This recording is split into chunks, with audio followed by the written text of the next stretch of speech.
Hi and welcome back to my channel. Today we will be doing my February TBR. For January I did pretty well. If you want to see my wrap-up video, that will be linked below.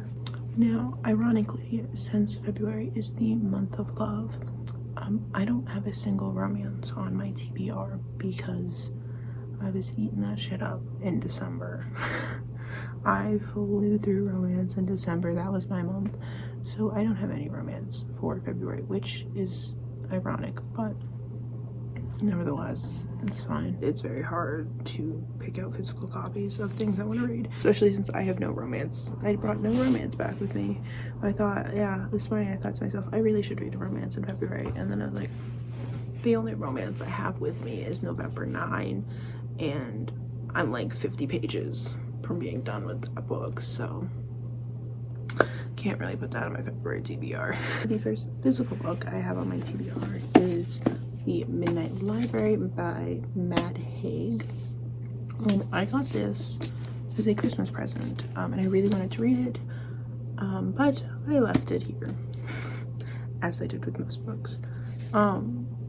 Pretty much, from my understanding, it is about a girl who is in between the living world and the dead, and she's in this library where each book is a different possibility that could have happened in her life, in each variation, kind of like a multiverse kind of thing, but like she's just like looking at how her different choices could have led to different outcomes in her life.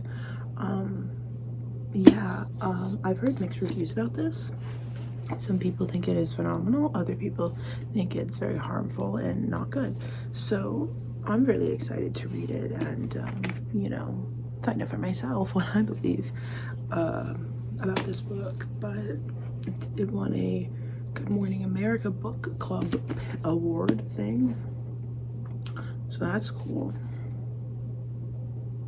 The next book on my TBR for February is 6 of Crows by Lee Bardugo. Now, I already love it. Let me explain. I read the Shadow and Bone series in January. I finished it. But before that, I had seen the TV show, this is season 1 of the TV show, and I'm already in love with these characters, and like I know one of the characters in this isn't even in the show yet, but I already love the characters, so I am so excited to read this. If it is as good as people say it is, I do have Crooked Kingdom that I might just read after this instead of paying attention to my TBR.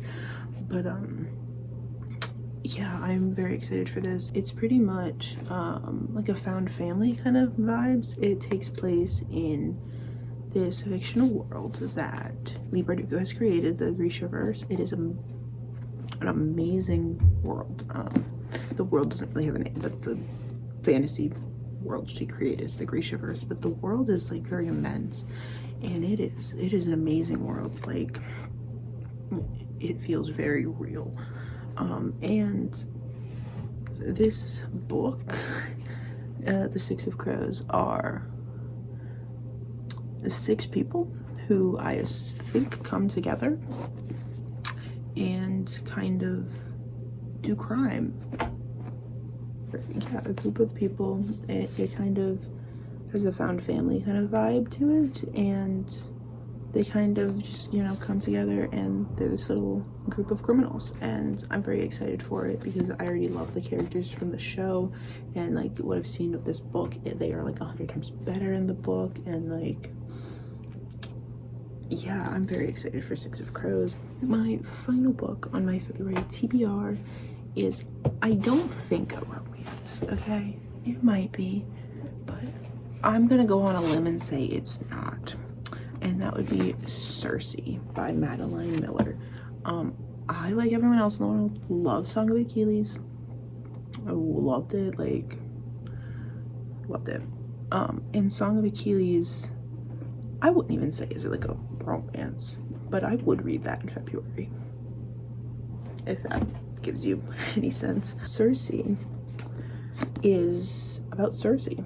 Zeus is very threatened by her power, so he banishes her to an island where she ends up learning a lot about, you know, the occult and like more magic-y things, and she becomes more powerful and hones her skill. And I assume there's a big battle at the end because it is a Madeline Miller book. I am very excited to read this for many reasons, because A, I love Song of Achilles, B, I'm very, you know, interested in like mythology retellings, and C, because Madeline Miller, if you didn't know, is currently writing a third book called Persephone, which, like, I will be first in line to buy that. Like, take my money. Persephone is an icon. So I'm very excited for Cersei. I am very excited to see what Madeline Miller did with this one, because she's just amazing. Like, her way to like retell mythology, something that's very complex, in such a beautiful and like simple way that anyone can understand, is just like mind-blowing to me. And with that, my February TBR is complete. I know it's not as many books as a lot of people will be reading in February, but again, I have classes. I got things to do, but I'm very excited. I'm very happy with my picks. I'm very excited to get started. And yeah, I hope you share your TBRs with me down below. What are you planning on reading in February? A romance? With that, thank you for watching. Please like, subscribe, and comment down below what you're planning on reading in February. I would love to know. Maybe give me some book recommendations for March. I do have a book recommendation form in my description. And with that, I will see you next Sunday. Bye.